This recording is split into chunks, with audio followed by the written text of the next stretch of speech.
Shalom Bapak Ibu Saudara, selamat hari Minggu. Hari ini kita akan membahas mengenai keselamatan yang merupakan studi dari kitab Ibrani tentang justification, sanctification, dan glorification, atau pembenaran, pengudusan, dan pemuliaan. Sebagai orang percaya, kita bersyukur karena Tuhan telah menyediakan keselamatan dengan sempurna. Kata menyelamatkan dengan sempurna dalam Ibrani 7 ayat 25 berasal dari kata panteles yang mengandung unsur kesempurnaan, keutuhan, dan finalitas. Hal ini menunjukkan adanya tahapan yang harus kita lalui sehingga mendapatkan kesempurnaan keselamatan. Berikut 3 tahap yang harus dilalui untuk mendapatkan keselamatan yang sempurna. Tahap pertama, justification atau pembenaran. Ini merupakan tindakan yudisial Tuhan, di mana Dia beranugerah dan menyatakan bahwa semua tuntutan hukum yang berkaitan dengan orang berdosa telah Ia penuhi. Pada tahap ini, kita telah diselamatkan dari hukuman dan kutuk dosa. Efesus 2 ayat 8 menunjukkan bahwa pembenaran yang kita terima semata-mata karena kasih karunia Allah dan diterima melalui iman kita. Dalam tahap pembenaran ini, Tuhan Yesus hadir sebagai anak manusia yang tidak berdosa dan hidup benar di hadapan Allah dan manusia. Yesus mati di atas kayu salib, menanggung dosa umat manusia, dan Allah menerima korban itu. Sehingga, berdasarkan karya Yesus di kayu salib inilah, setiap manusia yang percaya dibenarkan oleh Allah. Jadi, apa yang kita butuhkan pada tahap ini? Iman sebagai respon untuk percaya. Disinilah kelahiran baru muncul sebagai awal kehidupan rohani kita di dalam Kristus. Lalu, apakah dengan kita sudah diampuni dan dibenarkan, kita bisa berbuat sesuka hati kita? Tentu saja tidak.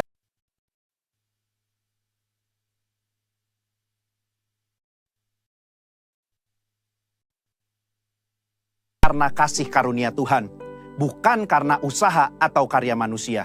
Namun, setelah kita menerima keselamatan tersebut, kita harus hidup dalam keselamatan. Orang-orang yang telah dibenarkan harus menghidupi kehidupan kudus dan berupaya untuk menang atas kuasa dosa. Kita harus dikuasai dan dipenuhi dengan roh untuk dapat menolak segala kejahatan, nafsu, dan godaan selama hidup di dunia ini. Tahapan kedua setelah pembenaran disebut dengan sanctification atau pengudusan. Pada tahap sanctification, kita masuk dalam proses pengudusan dan pendewasaan yang berkelanjutan oleh Roh Kudus dan firman-Nya. Proses ini harus diupayakan terus-menerus sampai menjadi serupa dengan Kristus. Meskipun demikian, upaya ini bukan dilakukan dengan kekuatan kita sendiri, melainkan dengan pertolongan Roh Kudus. Roh Kuduslah yang memampukan, memperlengkapi, dan membawa kita sampai menjadi serupa dengannya. Ibrani 9 ayat 14 menunjukkan, ada tujuan yang Allah siapkan bagi manusia setelah Yesus mencurahkan darahnya untuk menyucikan hati kita dari perbuatan yang sia-sia, yaitu beribadah kepada Allah yang hidup. Di dalam beribadah kepada Allah yang hidup inilah terdapat pendewasaan rohani dan penyucian diri dari segala dosa, serta proses menang atas cobaan dan godaan iblis setiap harinya. Secara praktis, apa yang dapat kita lakukan di tahap ini? Setidaknya ada 3 aspek dalam pengudusan yang kita lakukan berdasarkan Ibrani 10 ayat 22-24. Yang pertama, taat dan setia kepada Yesus. Yang kedua, saling mendorong untuk hidup dalam kasih. Yang ketiga, menghasilkan buah pertobatan dan buah roh. Di dalam tahap pengudusan ini, akan banyak peperangan rohani yang dilakukan. Maka dari itu, kita harus senantiasa hidup dikuasai oleh roh dan hidup dalam pengudusan. Sehingga kita akan menang atas setiap peperangan yang kita lakukan. Sekali lagi, kasih karunia adalah tindakan Tuhan memberikan Roh Kudus-Nya untuk memenuhi dan menguatkan kita dengan kehadiran, pengurapan, dan karunia-Nya.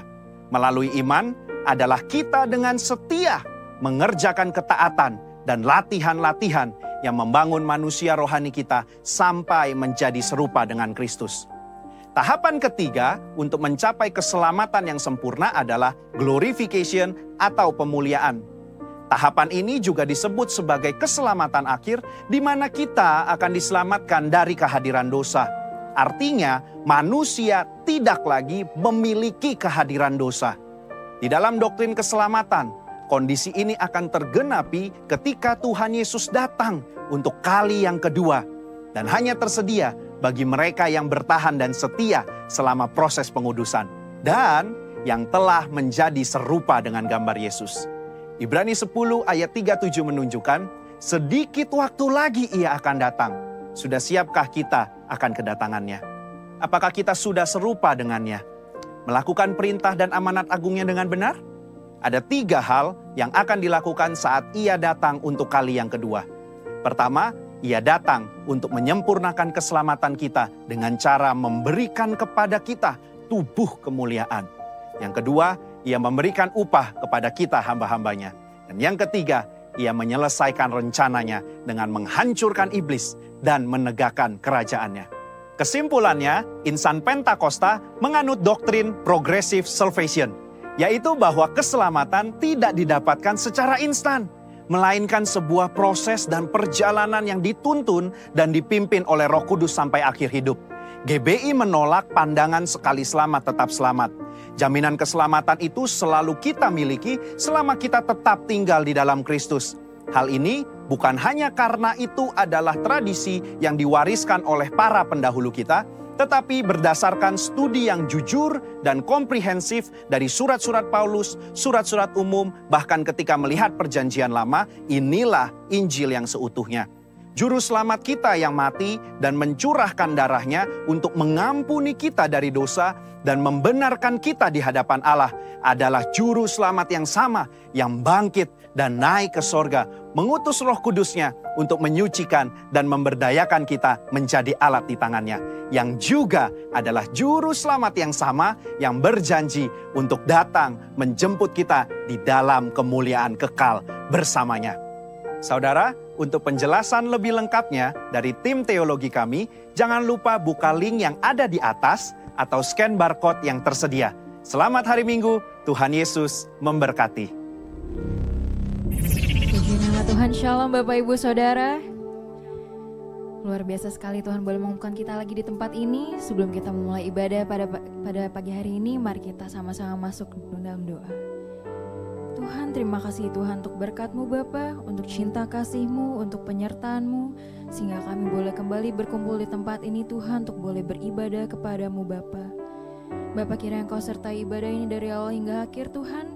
Engkau yang kiranya hadir di tengah-tengah kami, dan biarlah kami boleh merasakan cinta kasih kebaikan-Mu dalam hidup kami ya Tuhan, ketika kami datang untuk bersekutu dan merasakan hadirat-Mu Bapa.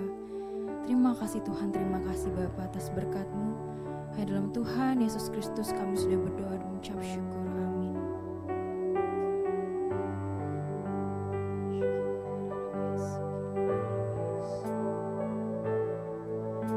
Kau telah buktikan cinta-Mu padaku. Kau membayarku dengan hidup-Mu. Ku bersyukur yang ada padaku, semuanya milik-Mu. Ku persembahkan seluruh hidupku di mezbah-Mu. Kau telah buktikan cinta-Mu padaku. Kau membayarku dengan hidupku. Bersyukur yang ada padaku, semuanya milik-Mu.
berharap Tuhan, karena dalam-Mu, hanya dalam-Mu Tuhan, bersamamu ku hidup kami penuh dalam rencana-Mu Tuhan. Sebab tangan kasih-Mu Ini iman kami tersedia bagiku. Selamanya Kau ku cinta. Hanya Kau yang menjadi tempat jawaban. Hanya Kau tempatku berharap. Mari jemaat nyatakan iman. Berjalan bersamamu ku takkan goyah. Sebab tangan kasih-Mu tersedia bagiku. Selamanya Kau ku cinta. Hanya Kau yang menjadi tempat jawaban. Hanya Kau tempatku berharap. Berjalan bersamamu ku takkan goyah. Sebab tangan kasih-Mu tersedia bagiku. Selamanya Kau ku cinta. Selamanya Kau ku cinta. Selamanya Kau ku cinta. Hanya Kau Tuhan yang kami cinta, yang kami rindukan. Hanya bersama-Mu Bapa, kami berjalan dalam rencana-Mu. Kami berjalan seturut kehendak-Mu Tuhan. Kami percaya Tuhan, kebaikan-Mu nyata, kasih setia-Mu ada untuk kami Tuhan. Terima kasih Tuhan. Terima kasih Tuhan. Kau Allah yang baik, Kau Allah yang setia. Kami mau hidup dalam-Mu Tuhan selamanya. Hanya pada-Mu Tuhan pemeliharaan kami nyata.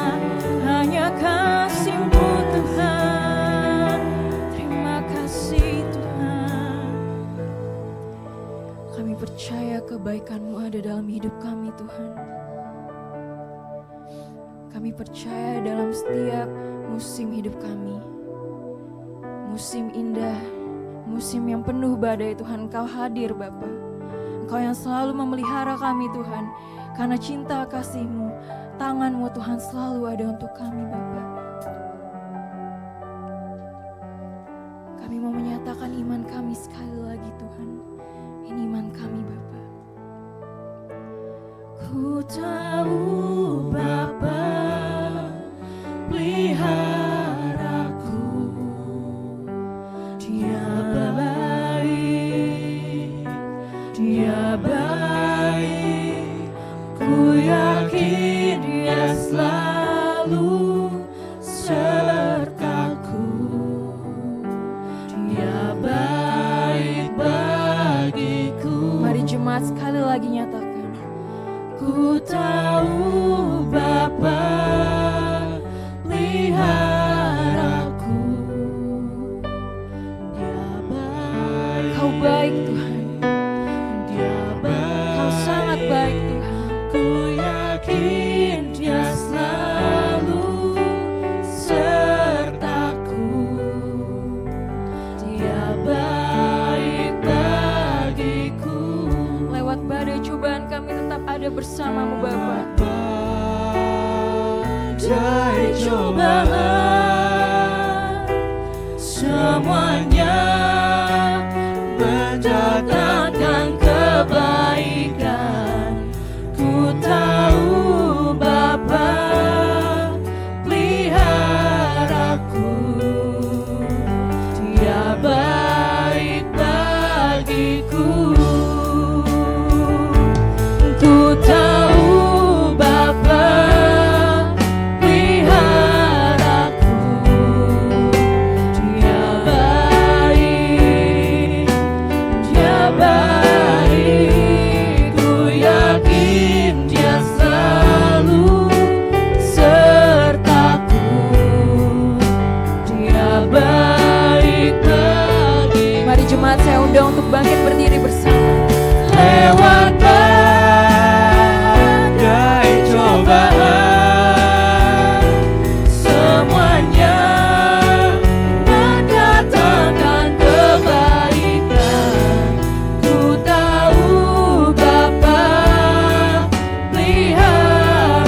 rindu untuk menyembah-Mu Bapa, kami rindu untuk memuji, membesarkan nama-Mu Bapa. Biarlah kebaikan-Mu terus dinyatakan di tengah-tengah kami Tuhan. Biar setiap kami boleh makin beriman, setiap kami boleh makin percaya Tuhan, bahwa Engkau selalu ada dalam hidup kami Tuhan. Terima kasih Tuhan, terima kasih Bapa. Mari umat Tuhan yang sama-sama mau menyaksikan kebaikan Tuhan, sama-sama kita katakan, amin.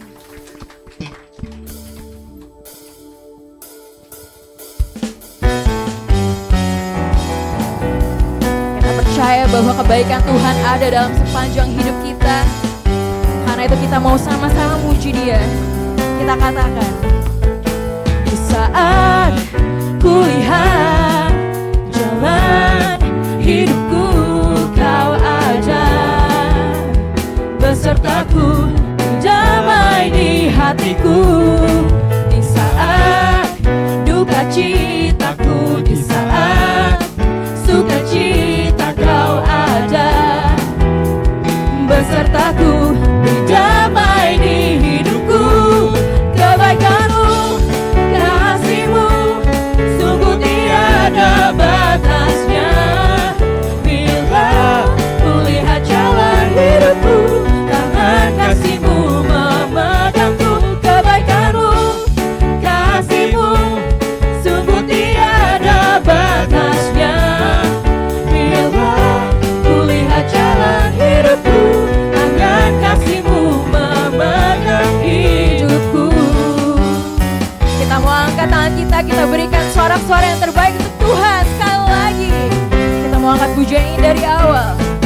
Di saat kulihat jalan hidupku, Kau ada besertaku, berdamai di hatiku. Di saat sukacita, Kau ada besertaku, berdamai di hidupku. Kebaikan-Mu, kasih-Mu, sungguh tiada batasnya.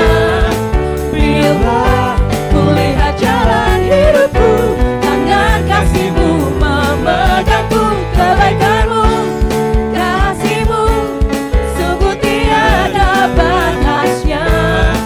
Bila kulihat jalan hidupku, tangan kasih-Mu memegangku. Kebaikan-Mu, kasih-Mu, sungguh tiada batasnya.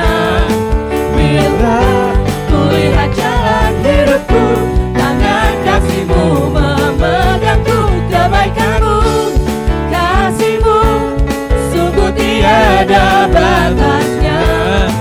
Bila kulihat jalan hidupku, tangan kasih-Mu memegang hidupku.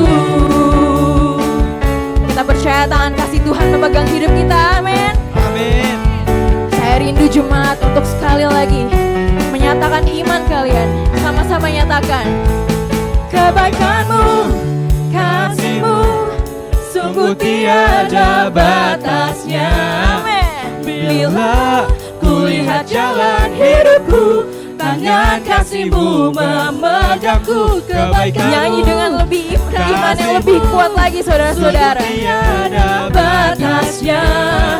Bila kulihat jalan hidupku, tangan kasih-Mu memegang. Kebaikan-Mu, kasih-Mu, sungguh tiada batasnya. Bila kulihat jalan hidupku, tangan kasih-Mu memegangku. Kebaikan-Mu, kasih-Mu, sungguh tiada batasnya. Bila kulihat jalan hidupku, tangan kasih-Mu memegang. Bila kulihat Jalan hidupku, tangan kasih-Mu memegang Bila hidupku. kulihat Jalan hidupku, tangan kasih-Mu memegang hidupku. Saudara-saudara yang percaya katakan haleluya. Haleluya. Kita masih percaya bahwa kebaikan Tuhan ada dalam hidup kita, amin. Amin. Kita mau sekali lagi katakan Engkau baik, teramat baik. Mari katakan dengan penuh sukacita. Engkau baik, teramat baik. Engkau baik, teramat baik. Engkau baik, teramat baik. Di hadapan kemegahan-Mu ku datang menyembah-Mu, membawa hatiku, membawa hidupku. Ku teringat kasih setia-Mu di dalam setiap langkahku. Sungguh Engkau baik di dalam hidupku. Engkau baik, teramat baik. Engkau baik, teramat baik. Engkau baik, teramat baik. Engkau baik, teramat baik. Mari saya rindu dengan suara jemaat lelaki saja. Di hadapan Kemegahan-Mu ku datang menyembah-Mu, membawa hatiku, membawa Mari jemaat yang wanita nyanyikan. Ku teringat kasih setia-Mu di dalam setiap langkahku. Sungguh Engkau baik di dalam. Mari nyatakan iman kita sama-sama. Engkau baik, Teramat baik.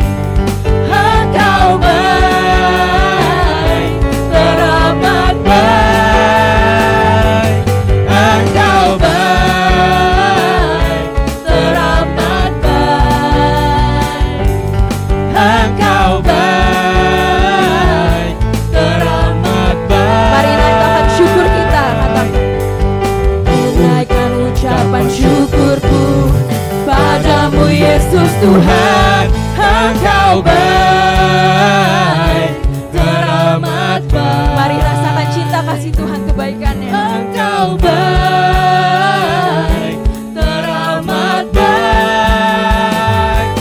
Engkau baik, teramat baik. Engkau baik, Teramat baik. Engkau baik, teramat baik. Engkau baik, teramat baik.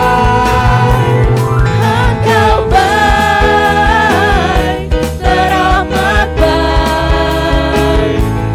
Engkau baik, teramat baik. Yang sama-sama bersuka cita dalam kebaikan Tuhan, katakan haleluya. Haleluya. Puji nama Tuhan. Jemaat terkasih dipersilakan untuk duduk kembali dalam hadirat Tuhan. Sebentar kita akan memberikan persembahan kita yang terbaik, persembahan umum untuk Tuhan. Mari kita sama-sama menyiapkan hati kita masing-masing. Kita masuk dalam doa. Bapa yang bertahta dalam kerajaan surga, kami bersyukur Tuhan untuk berkat-Mu, untuk anugerah-Mu, untuk kebaikan-Mu dalam hidup kami Tuhan. Bila mana sebentar kami ingin memberikan kembali apa yang sudah Engkau berkati dalam hidup kami Tuhan. Kiranya Engkau memberkati setiap tangan-tangan yang memberi, setiap hati yang Engkau gerakan ya Tuhan. Kiranya persembahan ini boleh Engkau pakai untuk memperluas kerajaan-Mu. Kiranya persembahan ini boleh menjadi persembahan yang harum di hadapan-Mu ya Tuhan. Terima kasih Tuhan, terima kasih Bapa. Hai dalam Tuhan Yesus Kristus kami sudah berdoa dan mengucap syukur. Amin.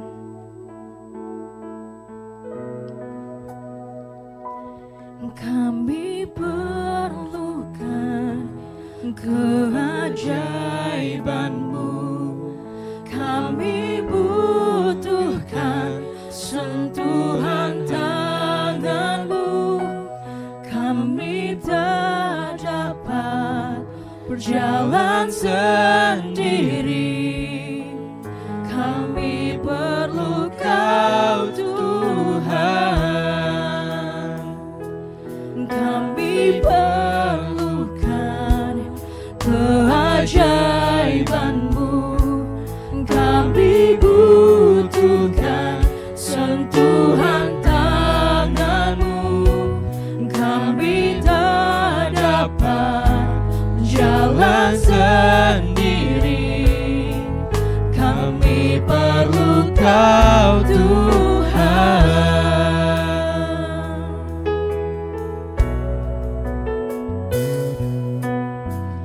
Kemanakah kami mencari kasih sejati? Kemanakah kami berseru saat badai datang menderu? Yang kami tahu hanya Kau yang mampu pulihkan segala sesuatu. Kami perlukan keajaiban-Mu, kami butuhkan sentuhan tangan-Mu, kami tak dapat berjalan sendiri, kami perlu Kau Tuhan. Kami perlukan keajaiban-Mu, kami butuhkan sentuhan tangan-Mu, kami tak dapat berjalan sendiri, kami perlu Kau Tuhan. Kami perlukan keajaiban-Mu, kami butuhkan sentuhan tangan-Mu, kami tak dapat berjalan sendiri, kami perlukan. Mari jemaat terkasih, saya undang untuk bangkit berdiri bersama. Kami perlukan keajaiban-Mu, kami butuhkan sentuhan tangan-Mu, kami tak dapat berjalan sendiri, kami perlu Kau Tuhan. Kami perlukan keajaiban-Mu, kami butuhkan sentuhan tangan-Mu, kami tak dapat berjalan sendiri, kami perlu Kau Tuhan. Kami perlu Kau Tuhan.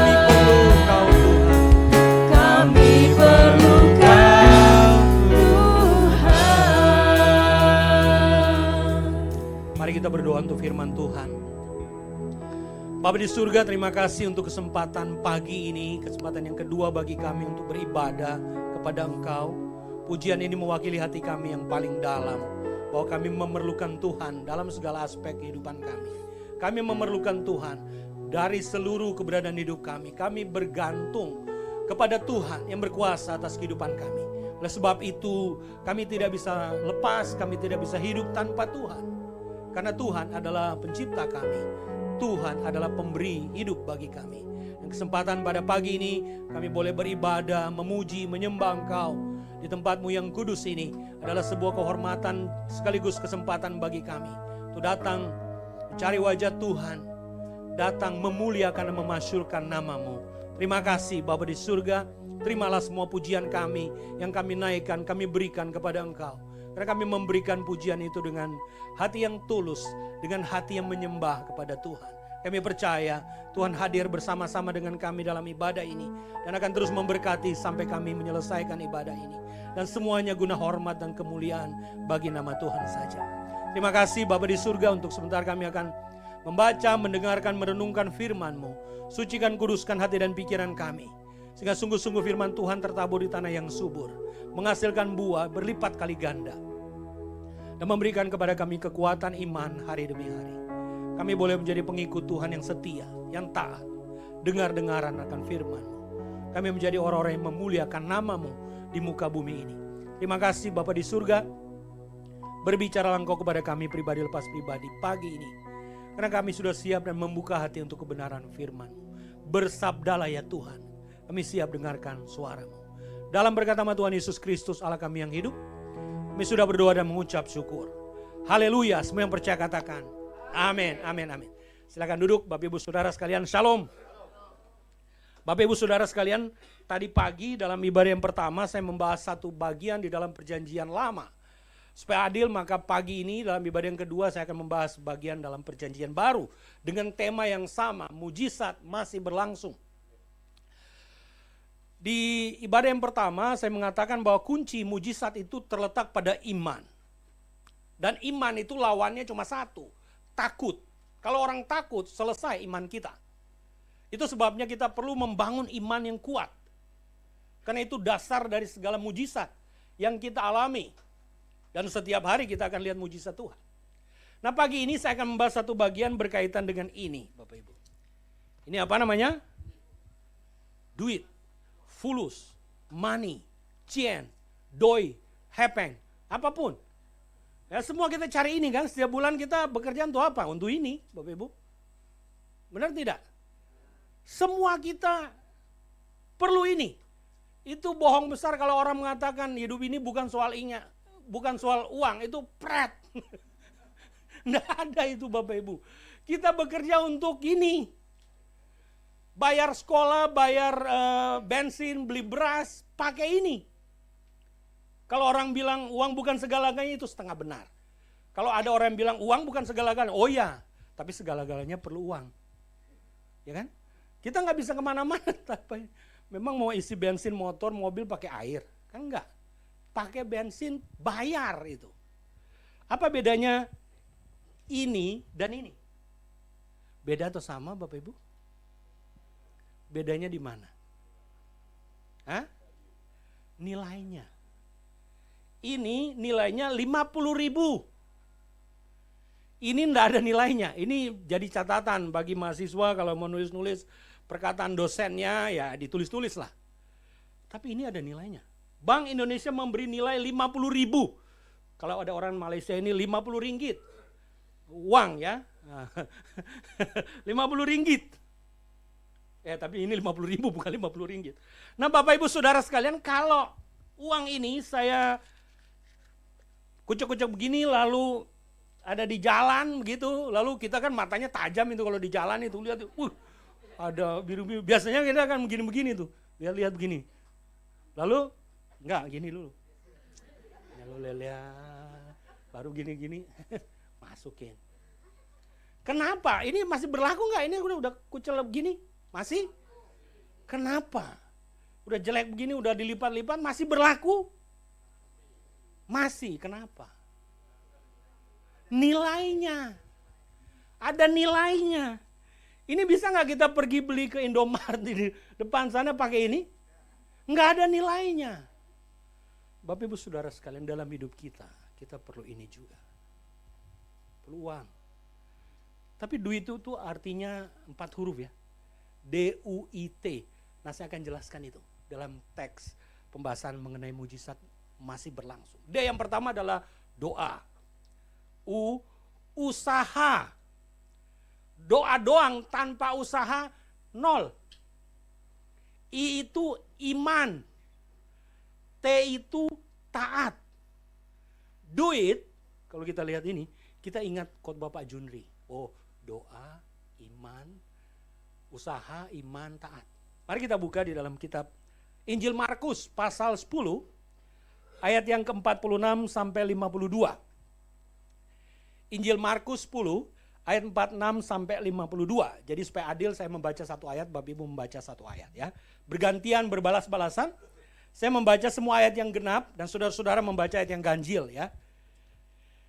Injil Markus pasal 10 ayat 46 sampai 52, saya membaca semua ayat yang genap. Ayat 46, 48, 50 dan saudara membaca ayat 47, 49 dan seterusnya. Sampai ayat yang ke-52 kita berbalas-balasan bergantian. Saya baca Markus 10 ayat 46. Lalu tibalah Yesus dan murid-muridnya di Yeriko. Dan ketika Yesus keluar dari Yeriko bersama-sama dengan murid-muridnya dan orang banyak yang berbondong-bondong, ada seorang pengemis yang buta bernama Bartimeus, anak Timeus, duduk di pinggir jalan.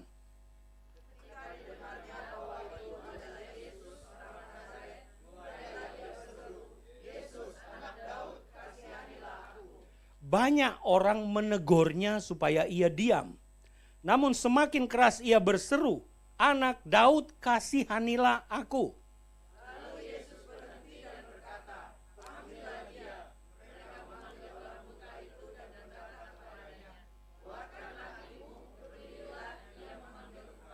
Lalu ia menanggalkan jubahnya. Ia segera berdiri dan pergi mendapatkan Yesus.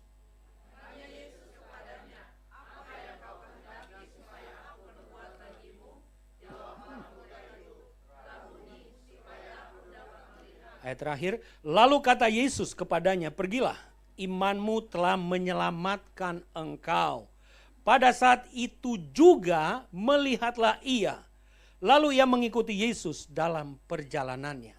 Sampai sedemikian jauh pembacaan firman Tuhan pagi ini, yang berbahagia adalah kita yang membaca, mendengarkan dan melakukannya. Itu yang penting. Ya, kita perlu melakukan, bukan saja dengar, tapi praktekkan, kerjakan, lakukan, hidupi, jalani. Supaya kita berkembang, bertumbuh, mujizat kita dapatkan karena kita menjadi pelaku firman. Kalau enggak, ya bertahun-tahun kita jalan di tempat enggak mengalami terobosan, mujizat kita enggak lihat. Kenapa? Karena kita tidak mempraktekkan firman. Nah, Bapak Ibu Saudara sekalian, ada sebuah kisah dalam teks yang tadi kita baca. Suatu kali Yesus masuk ke sebuah kota yang namanya Yeriko, ayat yang ke-46. Lalu tibalah Yesus dan murid-muridnya di Yeriko. Nah, kota Yeriko sangat terkenal dalam perjanjian lama. Ada lagu sekolah minggu itu ya. Jalan keliling tembok Yeriko berapa kali? Berapa kali? 13 kali. Bukan 7 kali. Jadi lagu sekolah minggu perlu diralat sedikit. Ya. 1 hari 1 kali selama 6 hari. Hari ke-7, 7 kali mereka putar.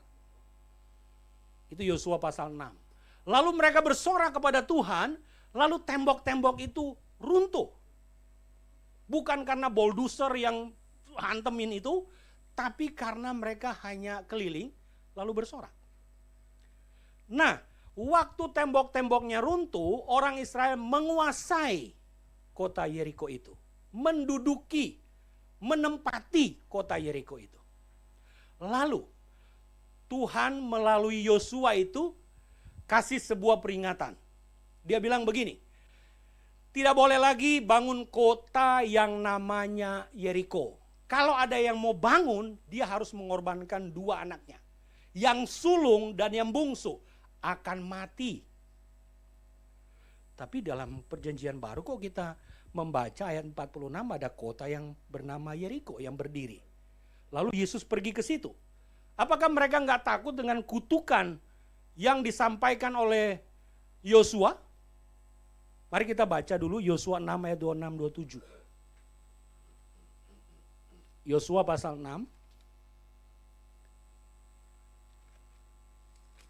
Bagian terakhir itu, 26-27. Yosua pasal 6 ini, Yosua pasal 6 ini cerita tentang jatuhnya Yeriko. Bapak Ibu bisa baca sendiri di rumah, saya baca 2 ayat terakhir saja. Dari pasal 6, Yosua 6 ayat 26-27. Bunyinya begini.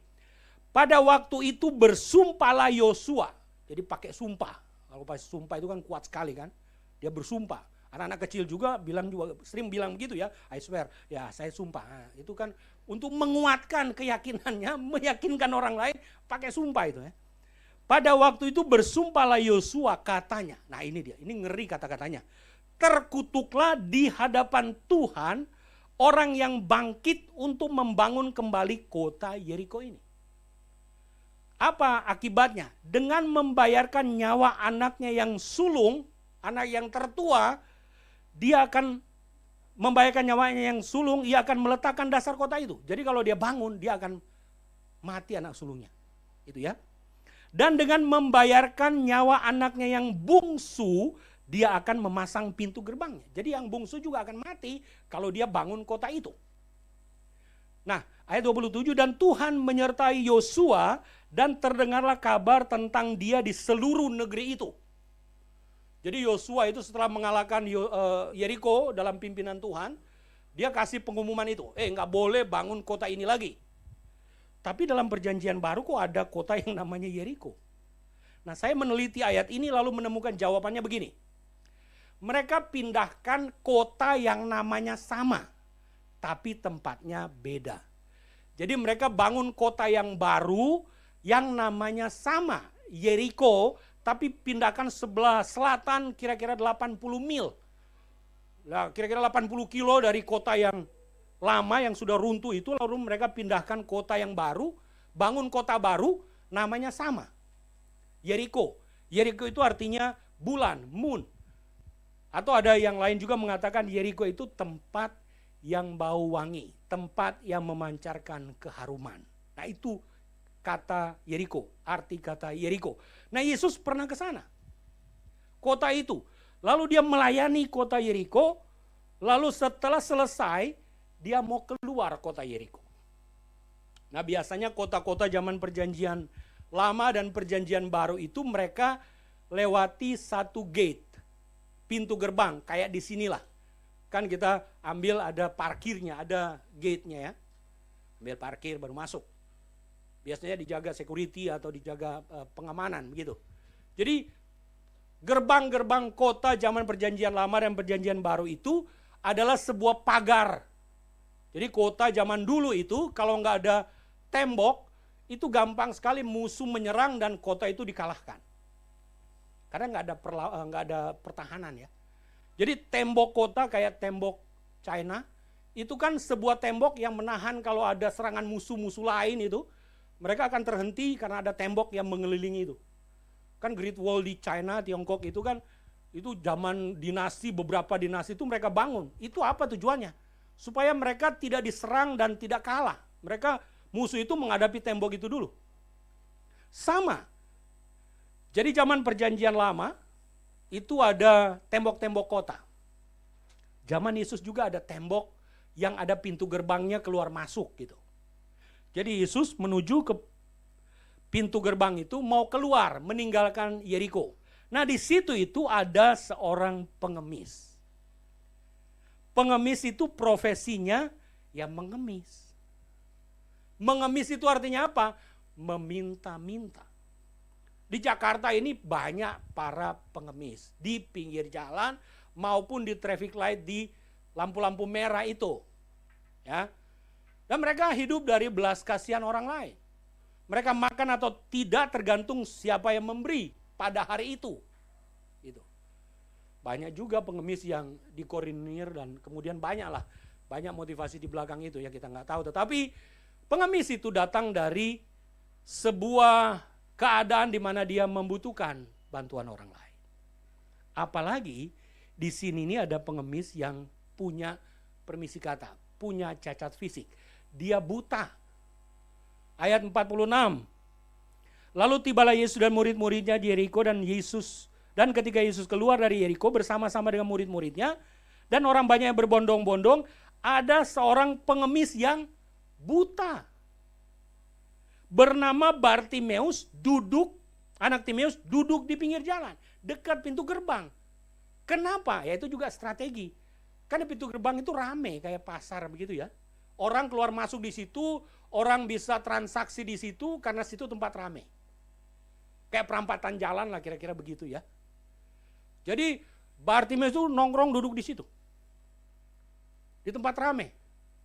Lumayan lah banyak penghasilan dalam tanda petik. Karena orang rame kan. Nah, waktu dia dengar bahwa orang yang sedang lewat di depannya, ayat 47, orang itu adalah Yesus, dia mulai berseru. Ayat 47. Ketika didengarnya bahwa itu adalah Yesus orang Nazaret, mulailah ia berseru. Yesus anak Daud, kasihanilah aku. Nah ini, mulai D yang pertama apa tadi? Doa. Dia mulai berdoa dengan berseru. Yesus anak Daud, kasihanilah aku. Itu doanya. Itu teriakannya. Itu seruannya. Dia bilang, Tuhan tolonglah aku. Kenapa? Karena dia nggak bisa lihat kan. Tapi dia dengar, oh ini bisik-bisik orang ribut-ribut, ini Yesus yang sedang lewat nih. Nah, dia mulai berdoa. Bapak Ibu, doa itu 3 huruf saja ya. D, O, A. Tapi itu powerful itu. D diminta, O oleh, A Allah. Tuhan mau kita doa. Diminta oleh Allah. Dan dijawab oleh Allah. Nah itu doa. Mintalah, carilah, ketoklah. MCK. Bukan mandi cuci kakus. Bukan. Minta, cari, ketok. Mintalah maka kamu akan diberi. Ketoklah maka pintu akan dibuka. Carilah maka engkau akan dapat. Minta saja pada Tuhan. Nggak usah malu. Kalau kita perlu ya minta saja. Saya pernah lakukan itu. Waktu anak saya umur 5, Bapak Ibu, saya tinggal di Lipo Karawaci, space-nya nggak terlalu besar, 90 meter. Jadi saya beli sepeda roda 4, lalu anak saya main kiri kanan, pakai sepeda itu mentok sana, mentok sini. Saudara tahu apa yang saya lakukan? Bukan bersorak seperti orang Israel kelilingi tembok Yeriko itu. Saya doain rumah di sebelah saya. Saya doain, ini kan tetangga saya doain. Saya bilang, Tuhan saya mau rumah itu. Saya doain. Istri saya dari dapur kan 90 meter itu bisa kelihatan ya. Terus dia bilang, ngapain lu di situ? Saya bilang, saya lagi doain rumah sebelah saya. 3 bulan kemudian itu pemiliknya, karena itu rumah kosong, pemiliknya datang. Lalu sore-sore ketika saya pulang kantor itu, lalu dia ngomong begini, ketemu saya, Pak, mau beli rumah saya enggak? Waduh, saya bilang, puji Tuhan. Cuma belum ada uang. Tapi doa saya sudah dijawab. Saya bilang, Bu, tunggu ya, nanti saya doa dan saya siapkan. Lalu saya diskusi sama istri, dia tinggalin nomor telepon ibu itu. Saya diskusi sama istri, gimana ini? Oke, kita beli aja. Saya ada mobil waktu itu, saya punya mobil Taruna warna silver. Sekarang mobil itu udah nggak keluar lagi Taruna. Jadi kita jual lah itu mobil, tambahin beli rumah itu. Oke. Nah sekarang saya tinggal punya motor. Waduh, saya pernah pelayanan di Kelapa Gading dari Lipo Karawaci pakai motor. Wah, waktu sampai di gereja itu muka saya hitam karena asap motor, karena asap mobil. Saya bilang, aduh Tuhan, bukan apa-apa mobil itu kaki waktu hujan. Ya Tuhan siapkan, Tuhan berikan. Ini bukan sombong-sombong, bukan, enggak. Karena kebutuhan kita, keperluan kita. Buat pelayanan, Tuhan siapkan. Itu dia, mujizat masih berlangsung. Bapak Ibu Saudara sekalian, ya minta saja pada Tuhan. Kan kita disuruh minta, kenapa kita malu? Minta saja. Ya, minta pada Tuhan apapun. Ya, mintalah pada Tuhan, itu mujizat itu. Karena kita nggak berdaya. Bartimeus ini juga sama. Ketika dia dengar, iman kan timbul dari pendengaran. Dan bukan pendengaran gosip itu. Tapi pendengaran akan firman. Roma 10 ayat 17. Mari kita lihat sebentar. Roma 10 ayat 17. Roma pasal 10 ayat yang ke-17.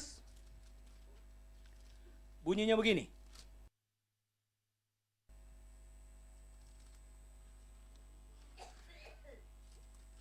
Roma 10 ayat 17. Jadi, iman timbul dari pendengaran.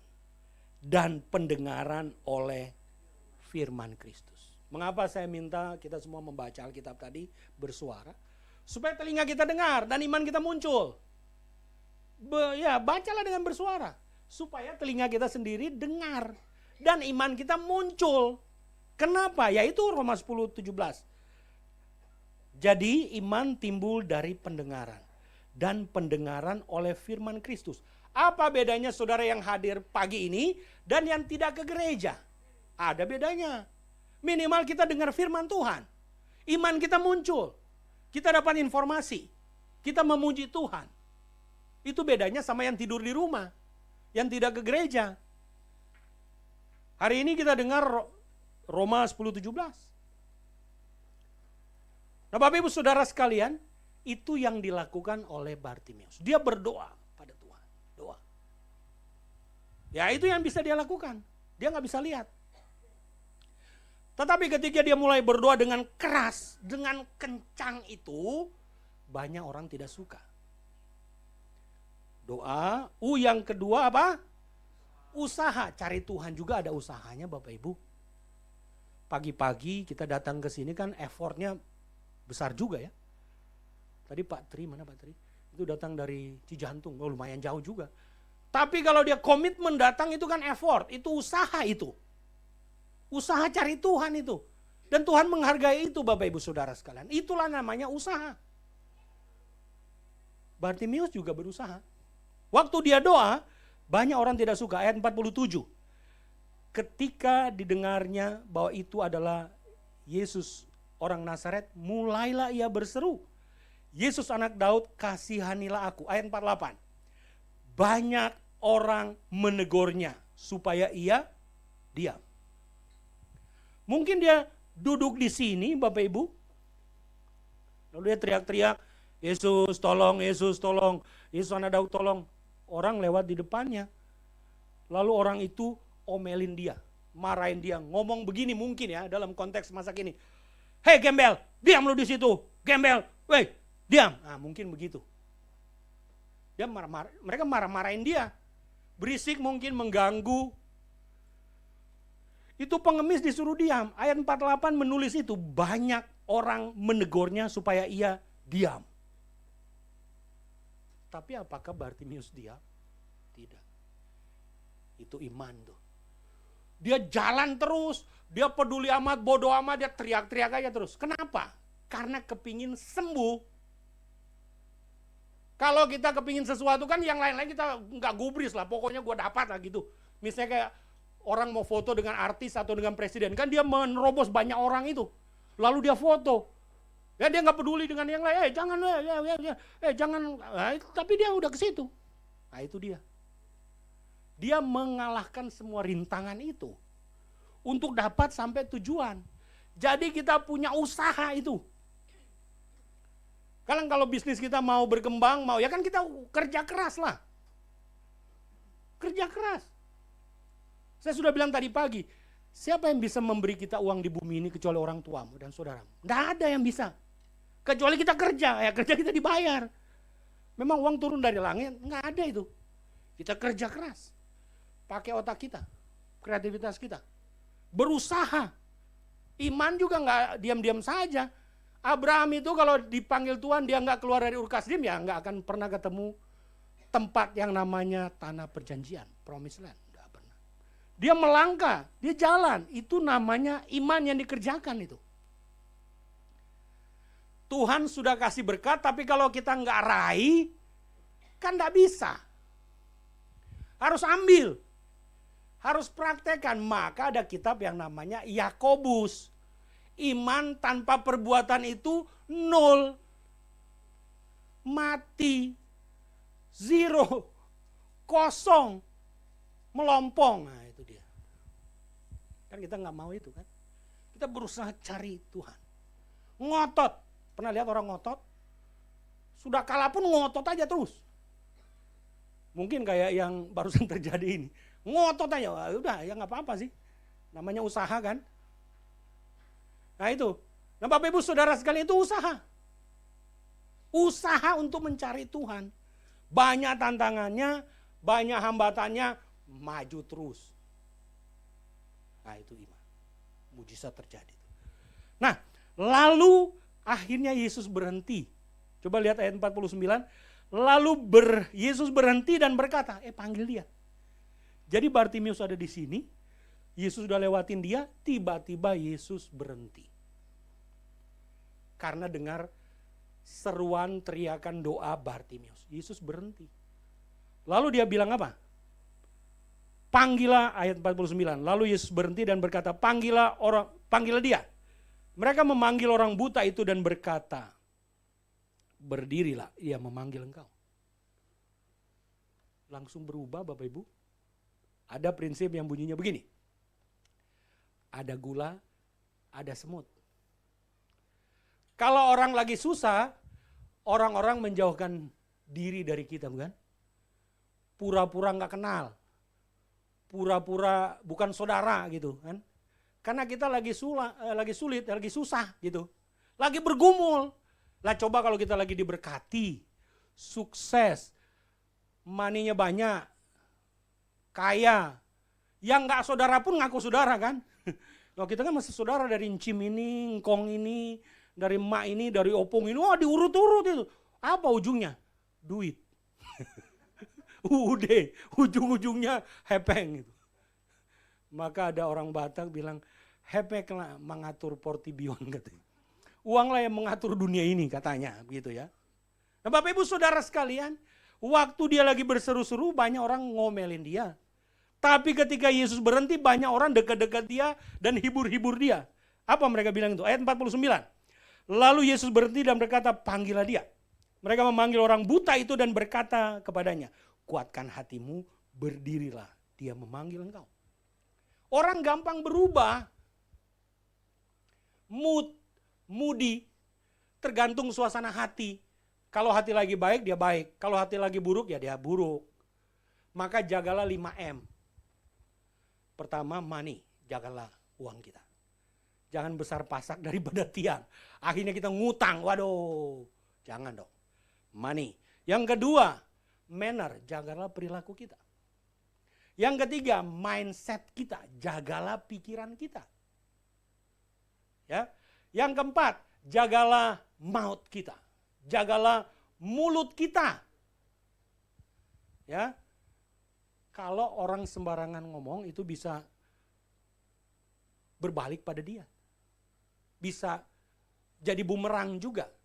Hati-hati ngomong. Jangan selalu ngomong negatif. Sedikit-sedikit nggak bisa, gua mah nggak bisa.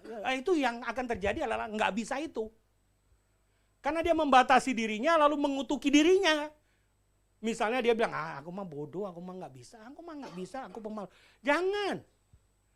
Kalau itu yang keluar dari mulut kita, itu kita kayak mengakui, mengkonfesi, kita begitu. Jangan. Apalagi ngomong sama anaknya, kerbau loh, jangan. Anaknya orang bukan kerbau. Atau, wah ini nakal kayak si, wah itu jangan Bapak Ibu. Berkati anak kita. Jangan omong-omong, jangan. Kita ini terbiasa lata yang negatif. Wah nggak boleh Bapak Ibu. Kau ini kok nggak bisa diatur kayak ini. Jangan. Lebih baik kita berkati. Memang kan orang tua, waduh ini anak. Tapi itulah yang terjadi. Iblis itu suka membelokkan. Berkat jadi kutuk. Hati-hati Bapak Ibu. Jadi kita perlu menjaga diri. Banyak orang itu tergantung mood gitu. Kayak orang-orang ini. Waktu lagi mengganggu mereka omelin dia. Tapi ketika dia berhasil, mereka menghormati dia, dekat-dekat dia, membangga-banggakan dia dan seterusnya. Nah itulah sifat manusia tuh. Ayat 50. Lalu ia menanggalkan jubahnya. Ia segera berdiri dan pergi mendapatkan Yesus. Bapak Ibu Saudara sekalian, ketika saya memikirkan ayat ini ada juga yang aneh di sini. Dia menanggalkan jubah. Orang-orang Israel itu punya 3 jubah atau 3 baju. Ada jubah kayak jas ini, lalu ada baju dalam. Nah, dia menanggalkan jubah. Apa artinya menanggalkan jubah? Meninggalkan hidup yang lamanya. Itu simbolnya. Lalu dia pergi kepada Yesus. Pertanyaannya, apakah dia tahu Yesus ada di mana? Dia nggak tahu. Kenapa? Dia buta. Di depannya, kiri atau kanan atau belakangnya kan dia nggak tahu. Kalau orang buta itu kayak kita merem. Kan semua gelap, kita nggak tahu. Kita ada di posisi utara, selatan, barat, timur, nggak tahu. Kita mau menuju kemana, nggak tahu kita. Apa Yesus di depan kita, belakang kita nggak tahu. Bartimeus juga sama, dia buta. Tapi nah ini dia punya telinga untuk dengar. Ia menanggalkan jubahnya, ayat 50, lalu ia segera berdiri dan pergi mendapatkan Yesus. Bartimeus itu buta fisik, tapi mata rohaninya lihat Tuhan. Telinganya terbuka dengan suara gembalanya. Gembala agung kita adalah Yesus Kristus. Gembala gereja ini adalah Pak Hari. Dengarkan suara gembala agung kita dan dengarkan suara gembalamu di sini. Dia yang akan memimpin kita ke rumput yang hijau, ke air yang tenang. Dengarkan suara gembalamu, Bapak Ibu. Sama seperti Bartimeus.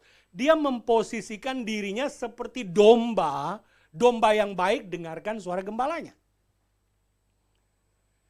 Dan dia cari sumber suara itu.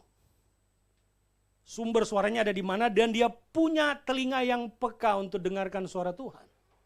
Banyak sekali orang Jakarta yang sudah tidak peka lagi dengan suara Tuhan. Suara Tuhan dia nggak dengar. Karena sudah bising di tengah-tengah keramaian dan banyak pergumulannya itu. Kita perlu tenangkan hati lalu dengarkan suara Tuhan. Jadi kita punya kepekaan dengan suara Tuhan. Kita punya sensitivitas terhadap suara Tuhan. Oh, itu perlu diasah itu. Banyak kali itu kita lewat. Contoh. Suatu kali ketika dulu ya, saya praktek, saya pulang ke daerah. Saya list semua saudara-saudara yang kira-kira belum serius dengan Tuhan. Saya tulis itu di daftar nama. Om ini, Om B, Om C, Tante B, Tante N, ya itu semua saya tulis. Lalu waktu saya pulang praktek, pulang ke daerah saya, lalu saya datengin mereka, nginjilin. Ada satu yang lewat, om saya. Om saya itu saya nggak sempat kunjungi. Lalu saya nggak sempat main ke rumah dia, saya pulang ke Semarang. Dulu saya sekolah di Ungaran, di Abdiel. Keluar, pulang praktek, pulang. 4 bulan kemudian, saya dengar om saya meninggal. Nah itu saya nyesel sampai hari ini. Kenapa saya nggak atur waktu ketemu orang itu, om itu. Sampai hari ini saya nyesel juga.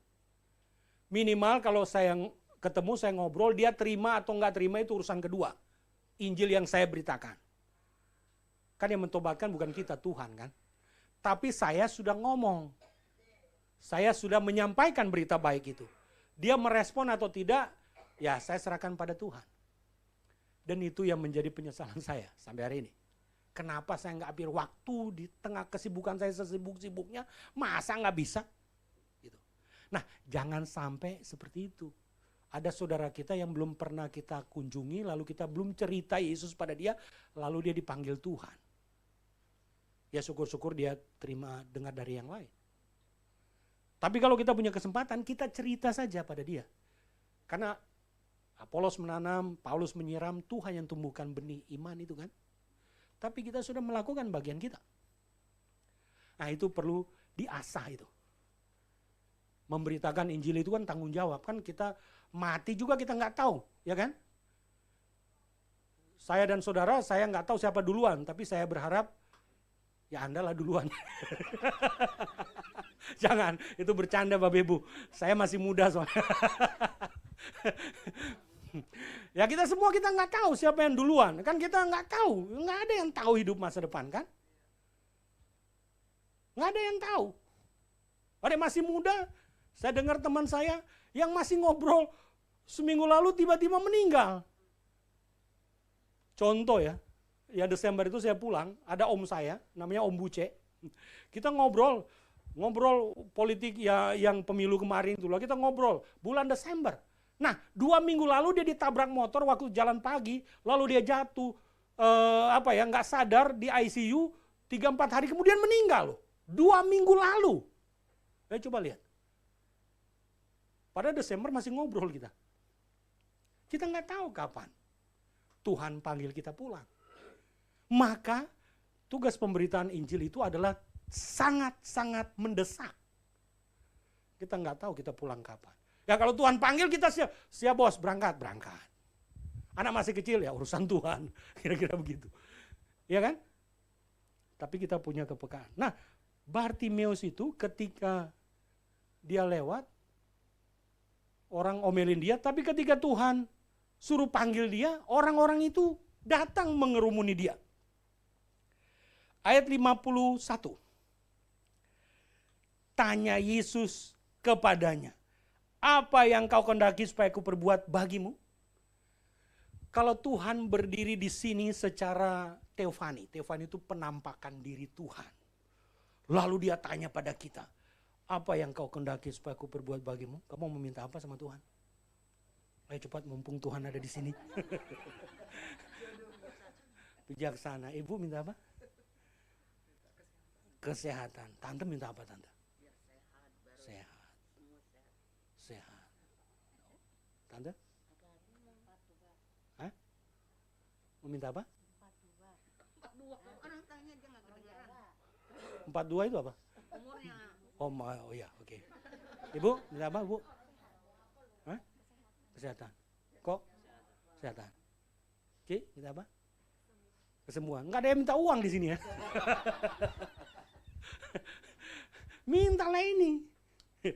Doa, usaha, iman, taat maksudnya Bapak Ibu.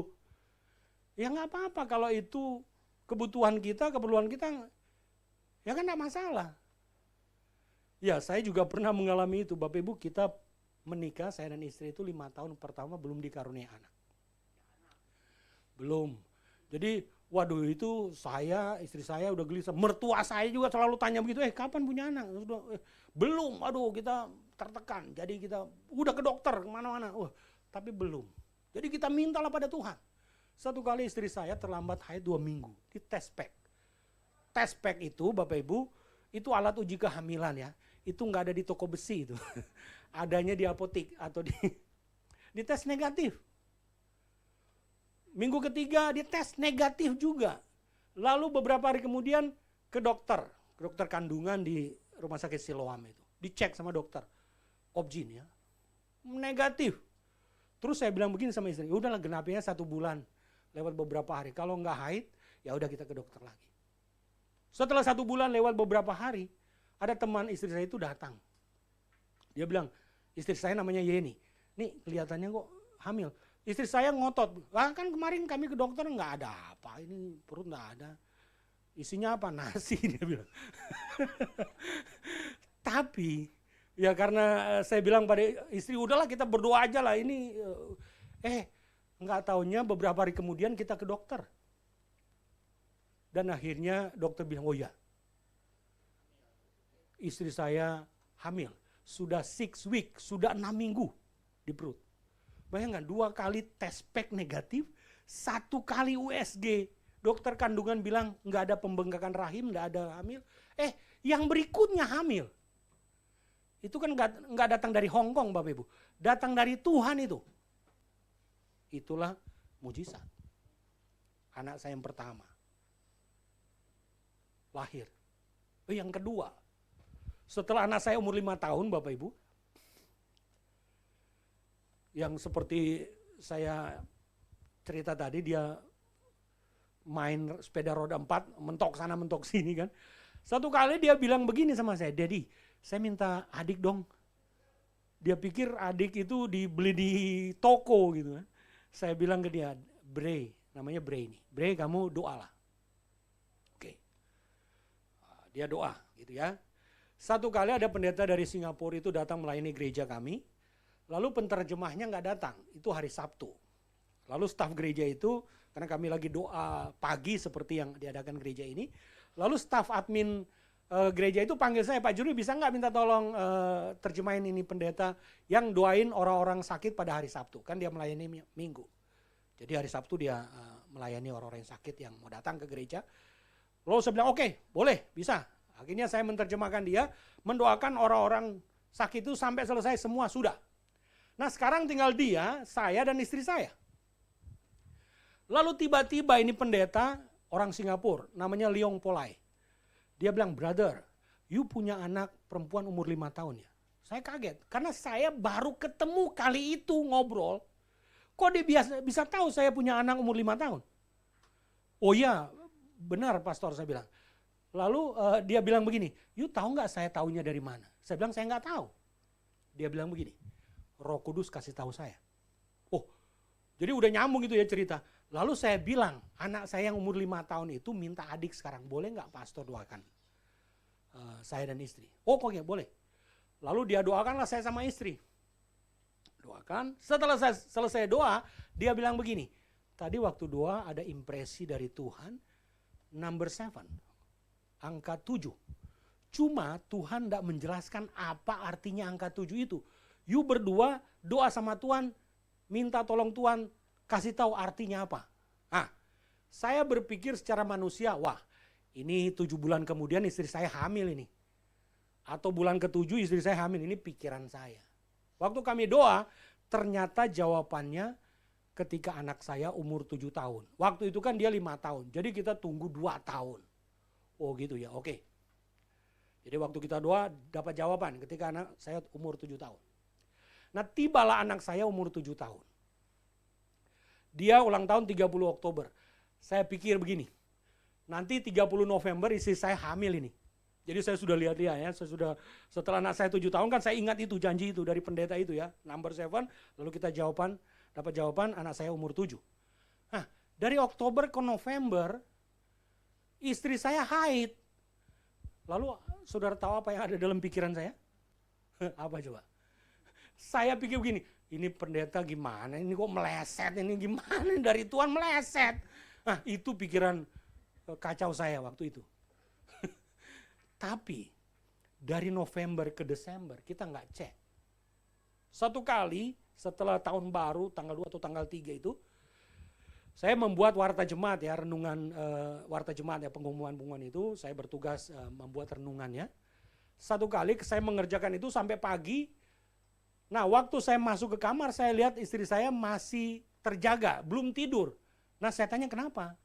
Dia bilang tadi dia mimpi. Apa mimpinya saya bilang? Nah mimpinya istri saya waktu itu dia bilang begini, itu suster rumah sakit Siloam kasih dia ucapan selamat. Saya bilang wah puji Tuhan. Itu kan saya ingat itu pendeta Leong Polai bilang kan. Saya bilang besok pagi-pagi jam 9 kita pergi ke dokter. Lalu kita pagi itu pergilah ke dokter. Sambil saya deg-degan juga ya Bapak Ibu. Ketika dicek betul positif. Istri saya hamil 1 bulan, 4 minggu. Oh, jadi kita hati-hati setiap minggu dicek gitu ya. Bulan Februari istri saya keguguran. Karena ada sebuah peristiwa. Di Lipo Karawaci itu dulu ada balap mobil A1, E1 namanya. Jadi semua itu dipagar. Nah waktu itu kita ada restoran di tengah kota Lipo Karawaci, itu ada kompleks namanya Taman Sari. Nah kita pernah punya restoran di situ. Nah itu di kerangkeng situ karena balap mobil itu lewat di situ. Jadi istri saya harus naik turun tangga, dia keguguran. Jadi sore-sore itu waktu istri saya jaga di restoran itu, lalu sore itu saya datang, lalu dia panggil saya, dia bilang, Yang, tolong ke sini. Dia bilang tadi dia ke toilet, kok di celananya ada darah. Saya bilang, waduh kita harus ke dokter ini, karena dia lagi hamil, saya tahu. Jadi kita ke dokter, karena rumah sakitnya dekat di kompleks Lipo Karawaci itu, lalu kita periksa, dokternya muncul dengan omongan begini, Pak, anak Bapak sudah aborsi, atau sudah hancur, jadi harus kuret keluar. Waduh saya itu lemes, karena janji Tuhan, sudah hamil, setiap minggu kita cek, keguguran gara-gara balap mobil itu, karena dia naik turun tangga yang tinggi itu. Ya udah, jadi istri saya itu, waduh dia down sekali, tapi ya saya kuat-kuatkan, hiburkan. Dan saudara tahu, dari bulan Februari, 7 bulan kemudian istri saya hamil. Bulan September, dia hamil.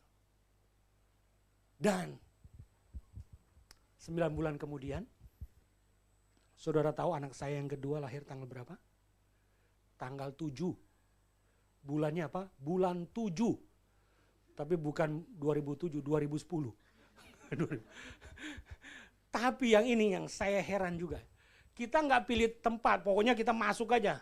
Dapatnya tahu nggak? Lantai 7. Kamarnya 727. Anak saya yang kedua lahir jam 9:37. Itu kan biasanya ada foto bayi ya. Saya lihat, kok 7 juga? Jadi coba lihat. Mujizat masih berlangsung. Saya punya 2 anak. Dan tambah 1 anak lagi, 3. Jadi dari sulit di awal, kayak Tuhan buka kerannya itu. 3 anak. Nah Bapak Ibu Saudara sekalian, berharaplah pada Tuhan. Saya merasakan bagaimana sukacitanya main sama anak. Ya. Dan luar biasa Tuhan memberi kasih karunia. Itu namanya poin yang ketiga itu iman. Iman itu apa sih? Iman itu bahasa lain dari kita percaya. Percaya itu iman. Kita yakin. Menurut Ibrani 11 ayat 1, iman adalah dasar dari segala sesuatu yang kita harapkan dan bukti dari segala sesuatu yang belum kita lihat. Kan Bapak Ibu dan saya kan belum pernah ke sorga kan? Kok kita yakin ada sorga? Alkitab ini yang menuliskan. Dan kita percaya. Itu namanya iman. Kita kan belum pernah lihat Kristus yang lahir pada 2000 tahun yang lalu di Bethlehem. Tapi kita percaya dengan iman. Nah itu namanya iman. Ayat yang ke-51, tanya Yesus kepadanya, apa yang kau kendaki supaya aku berbuat bagimu? Jawab orang buta itu, Rabuni, supaya aku dapat melihat. Jadi dia nggak minta uang, dia nggak minta roti, dia nggak minta baju, dia nggak minta rumah. Dia minta sesuatu yang menjadi kebutuhannya. Supaya dia bisa lihat. Kalau dia bisa lihat, dia bisa kerja. Kalau dia bisa kerja, dia bisa dapatkan uang. Kalau dia dapatkan uang, dia bisa beli makan roti. Dia bisa beli roti, dia bisa beli gandum. Dia bisa beli baju. Dia bisa beli rumah. Atau apapun. Tapi kebutuhan yang pokok yang dia minta pada Tuhan. Rabuni supaya aku dapat melihat. Dan Tuhan beri apa? Ayat 52. Lalu kata Yesus kepadanya, pergilah, imanmu telah menyelamatkan engkau. Tuhan kasih dia keselamatan. Lalu bonusnya apa? Dia sembuh. Itu ayat 52 bagian B. Pada saat itu juga melihatlah ia. Jadi 2 dia dapat. Dia selamat pertama, 2 dia sembuh. Itu luar biasa Tuhan kita. Itu namanya iman. Tapi ada poin yang terakhir. Apa itu? Taat. Duit kan doa, usaha, iman, taat. Taat itu mau dibaca dari depan atau dari belakang sama, is the same. Sama, taat. Mau dibolak-balik sama aja, dan Tuhan mau kita taat. Gitu. Serius sama Tuhan. Nyanyi serius. Kalau bisa haleluya begitu. Yang semangat, yes! Itu dong. Supaya energimu dengar, haleluya! Ya, kayak orang mau berantem gitu. Tapi enggak di sini kan, kita lawan iblis dan setan itu kan. Kan roh yang kita musuh kita itu kan penguasa di udara, bukan orang loh Bapak Ibu, bukan sesama manusia, bukan. Roh-roh di udara itu tolong nama Yesus keluar. Makanya kalau usir-usir setan itu jangan pelan-pelan dalam nama Yesus keluar gitu. Supaya dia keluar. Jadi jangan dalam nama Yesus keluar, hei keluar. Jangan bentak begitu. Jangan. Aduh kayak usir ayam kita ntar Bapak Ibu. Jangan. Bapak Ibu Saudara sekalian, taat itu perlu. Kita perlu taat. Dan sepatu Nike, Anda tahu motonya just do it. Doa, usaha, iman, taat. Just do it. Lakukan itu saja. Doa, usaha, iman, taat, dan kita diberkati, mujizat masih berlangsung Bapak Ibu. Dan itu yang menjadi bagian saya dan saudara. Mari kita berdiri, kita nyanyi pujian yang terakhir tadi. Yang pujian persembahan apa tadi? Semuanya yang ada padaku. Ya, kami perlu kau Tuhan. Kita semua perlu Tuhan, tidak ada yang tidak perlu Tuhan. Ya. Bukan hanya perlu uang, tapi Tuhan juga. Tuhan yang utama, yang kedua uang. Semua perlu. Ya.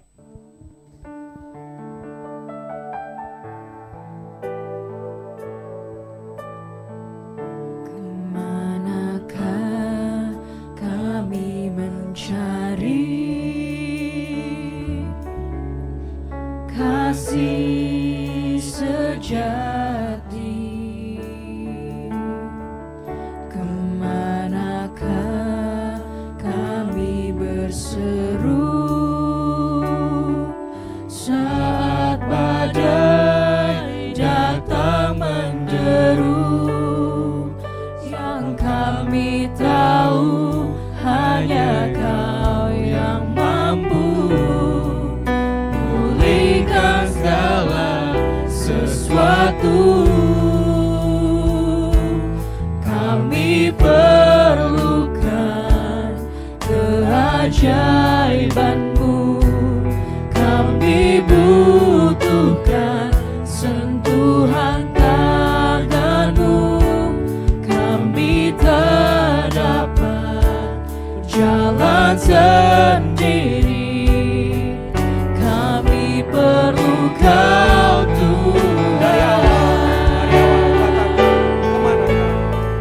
Kemanakah kami mencari kasih sejati? Kemanakah kami berseru saat badai datang menderu? Yang kami tahu hanya Kau yang mampu pulihkan segala sesuatu. Kami perlukan keajaiban-Mu, kami butuhkan sentuhan tangan-Mu. Kami tak dapat berjalan sendiri, kami perlu Kau Tuhan. Kami perlukan keajaiban-Mu, kami butuhkan sentuhan tangan-Mu. Kami tak dapat berjalan sendiri, kami perlu Kau Tuhan. Kami perlukan keajaiban-Mu, kami butuhkan sentuhan tangan-Mu. Kami tak dapat berjalan sendiri, kami perlu Kau Tuhan. Kami perlu Kau Tuhan. Kami perlu Kau Tuhan. Bapa di surga, terima kasih. Kami sangat membutuhkan, memerlukan Tuhan. Kami membutuhkan keajaiban-keajaiban Tuhan yang terjadi atas kehidupan kami. Segala persoalan pergumulan kami tahu jalan keluar yang terbaik yang berasal daripada Tuhan. Semua pergumulan kami taruh, kami letakkan pada kaki Tuhan. Kami akan melihat terobosan, mujizat, tanda ajaib. Hal-hal yang baik, yang berkuasa itu kami boleh alami, rasakan, kami dapatkan. Kami hidupi karena kami taat kepada Tuhan. Tuhan terima kasih meteraikan setiap firman yang datang pada kami pagi ini. Sehingga itu menjadi rema, menjadi prinsip, menjadi dasar bagi kehidupan kami. Kami melangkah jauh, lebih dalam mengenal firman Tuhan, mengenal Tuhan sendiri. Supaya kami dapat melihat mujizat demi mujizat luar biasa kami alami dalam hidup kami. Tiap-tiap hari. Terima kasih Bapa di surga. Kami percaya terobosan terjadi atas kami. Kelepasan, pemulihan, berkat, mujizat, kelimpahan itu datang dan ada pada diri kami, pada hidup kami, melimpah atas kami. Terima kasih Tuhan, terima kasih. Sekali lagi kami memberikan segala pujian, hormat, kemuliaan dan kuasa hanya kepada Engkau saja, kepada Tuhan Yesus Kristus juru selamat kami yang hidup. Terima kasih Tuhan. Kami berjanji kami memberikan kemuliaan itu hanya kepada Engkau. Dari sekarang bahkan sampai selama-lamanya. Terima kasih Tuhan. Dalam nama Tuhan Yesus Kristus Allah kami yang hidup. Kami berdoa dan mengucap syukur. Haleluya. Semua yang percaya katakan. Amin. Puji nama Tuhan. Jemaat yang terkasih yang merasa terberkati dengan firman hari ini, boleh lambaikan tangannya. Luar biasa, terima kasih Pak atas firman-Nya. Tuhan memberkati. Jemaat terkasih, sebentar kita akan kembali memberikan persembahan untuk perawatan gereja. Mari saya undang Bapak Ibu untuk masuk ke dalam doa. Terima kasih Tuhan, terima kasih Bapa untuk berkat-Mu, terima kasih untuk anugerah-Mu, untuk kebaikan-Mu, untuk penyertaan-Mu Tuhan. Bapa, bila mana kami sudah belajar untuk mendengarkan, biarlah kami juga belajar untuk melakukan dan bahkan memberkati setiap pekerjaan-pekerjaan yang ada di tempat ini lewat persembahan kami Bapa. Kiranya Kau memberkati setiap tangan-tangan yang memberi ya Tuhan. Biarlah persembahan yang kami berikan boleh menjadi persembahan yang harum di hadapan-Mu, boleh Engkau pakai untuk memperluas kerajaan-Mu Bapa. Terima kasih Tuhan, terima kasih Bapa. Dalam Tuhan Yesus Kristus kami sudah berdoa dan mengucap syukur. Amin.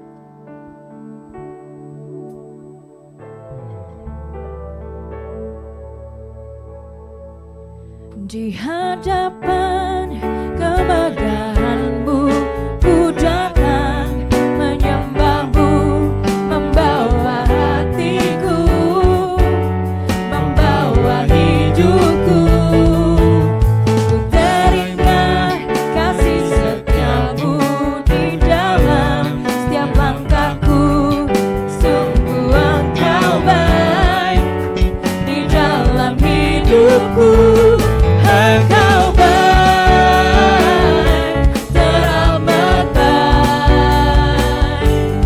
Engkau baik, teramat baik.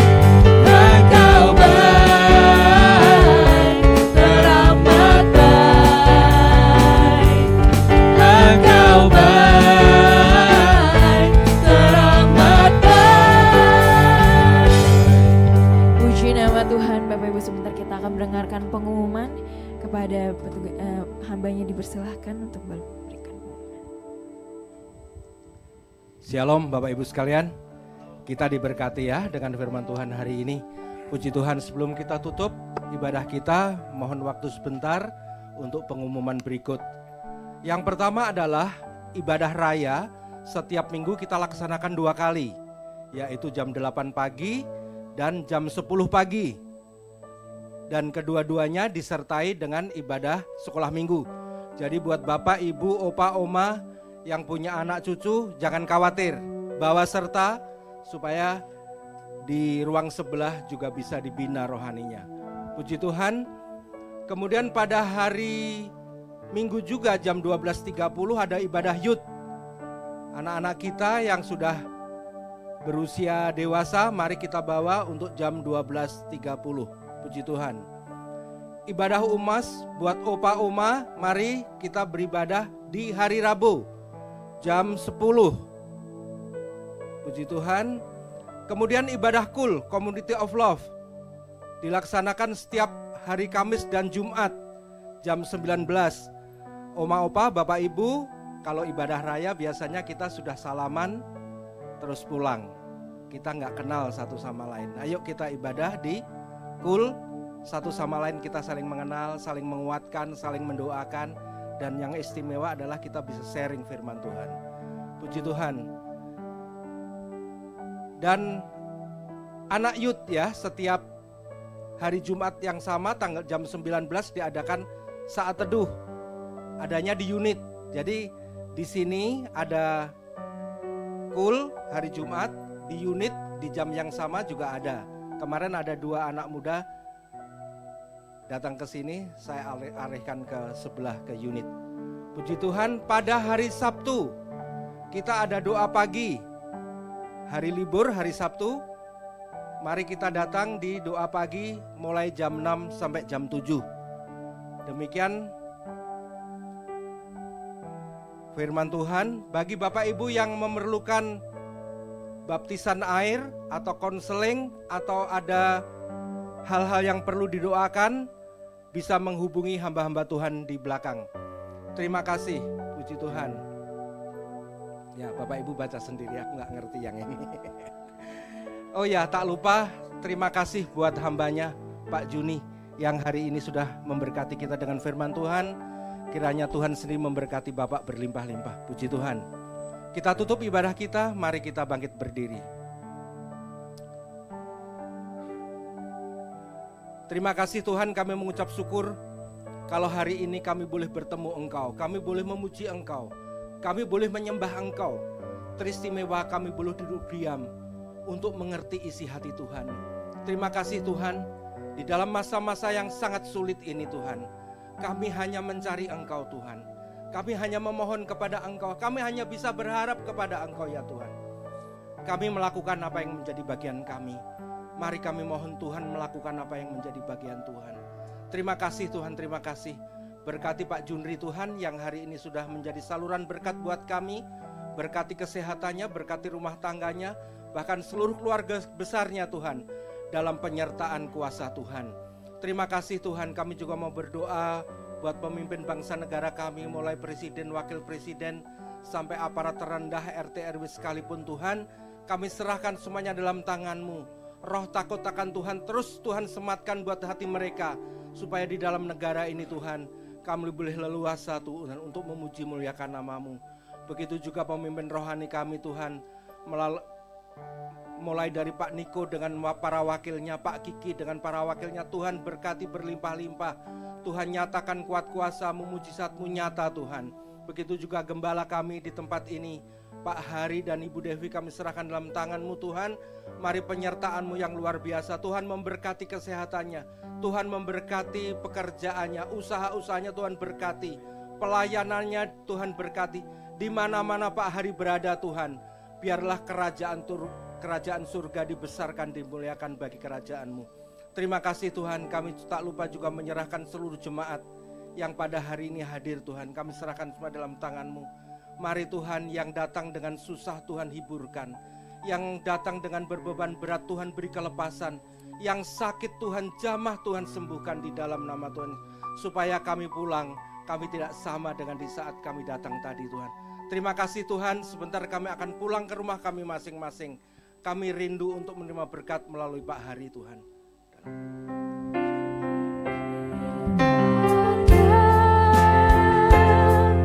Engkau memberkati aku berlimpah-limpah dan memperluas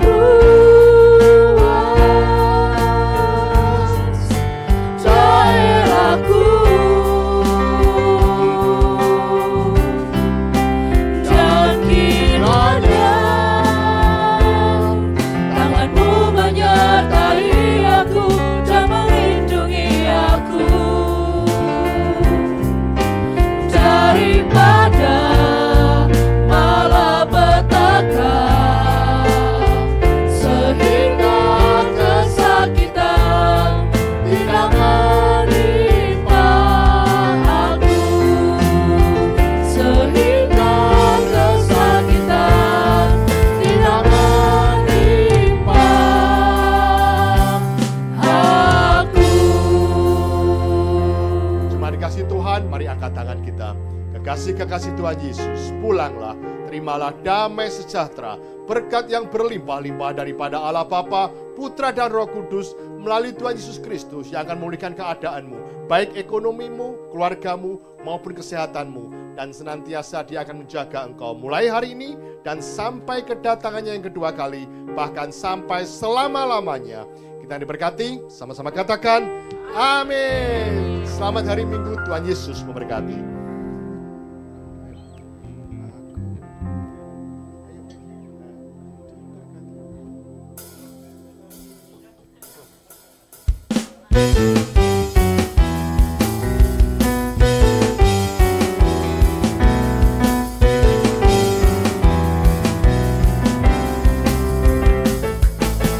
Saat kulihat jalan hidupku, Kau